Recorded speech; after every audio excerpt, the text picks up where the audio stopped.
ایک دفعہ کا ذکر ہے، ایک دن جنگل کا بادشاہ اپنے وزیر چیتے کے ساتھ ریاست کی سیر کے لیے روانہ ہوا۔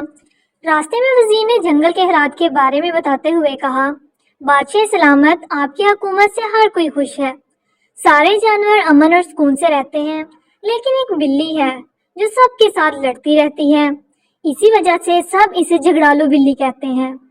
ہم کسی کو بھی اپنے جنگل میں فساد پھیلانے کی اجازت نہیں دے سکتے، اسے ضرور سبق سکھائیں گے، شیر نے جواب دیا۔ وزیر بولا، جناب وہ بڑی غصے والی اور بدتمیز ہے، کہیں آپ کی بے عزتی نہ کر دے۔ تم پریشان نہ ہو، جیسا شکار ویسا جال، شیر نے کہا۔ شیر اور چیتا دونوں جنگل میں گھومتے رہے یہاں تک کہ دوپہر کا وقت ہو گیا۔ بادشاہ نے گھنے درختوں کے پاس استانے کا ارادہ کیا۔ شیر درختوں کے سائے میں لیٹا آرام کر رہا تھا کہ اوپر سے ایک ہڈی اس کے سر پر گری۔ شیر نے غصے سے اوپر دیکھا تو ایک شاخ پر موٹی سی بلی بیٹھی نظر آئی جو گوشت چبا رہی تھی اور ہڈیاں نیچے پھینک رہی تھی۔ شیر نے اشارے سے وزیر کو بلا کر اس بلی کے بارے میں پوچھا۔ وزیر نے کہا، حضور میں نے صبح جس جھگڑالو بلی کے بارے میں بتایا تھا یہ وہی ہے۔ شیر نے وزیر سے کہا، بلی کو ہمارے سامنے پیش کرو۔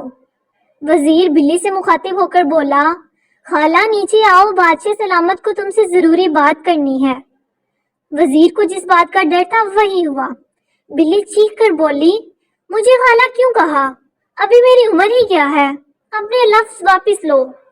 شیر سمجھ گیا کہ وزیر سچ ہی کہہ رہا تھا، یہ تو واقعی جھگڑالو بلی ہے۔ اس نے وزیر کو خاموش رہنے کا اشارہ کیا اور خود پیار سے کہنے لگا، محترمہ میرا وزیر تو جاہل ہے، اس کی طرف سے میں معافی چاہتا ہوں، ذرا نیچے آئیے، ایک حکومتی معاملے میں آپ سے مشاورت کرنی ہے۔ بلی منہ چڑھاتے بولی، اچھا معاف کیا، بولو کیا مشورہ چاہیے؟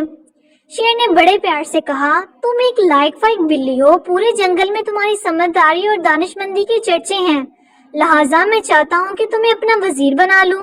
یہ سنتے ہی موجودہ وزیر کے تو کان کھڑے ہو گئے اور وہ حیرت سے شیر کو دیکھنے لگا، مگر شیر نے آنکھ سے اشارہ کرتے ہوئے تسلی دی۔ دوسری جانب وزارت کی پیشکش سن کر بلی تو پھولے نہ سمائی، خوشی خوشی چھلانگ لگا کر درخت سے نیچے اتر آئی اور شیر کے قریب آ کر خوشی سے بولی، بادشاہ سلامت مجھے قبول ہے۔ لیکن شیر نے اسے پکڑ لیا۔ بلی نے بھاگنے کی بہت کوشش کی لیکن نہ بھاگ پائی۔ شیر نے فوراً اسے گرفتار کرنے کا حکم دیا، مقدمہ چلا اور بلی کو اپنے کیے کی سزا مل گئی۔ اس کے بعد بلی نے سب سے معافی مانگی اور کبھی کسی کو پریشان نہ کیا۔ مزید اچھی ویڈیوز دیکھنے کے لیے اس ویڈیو کو لائک اور شیئر کریں اور میرے چینل کو سبسکرائب کریں۔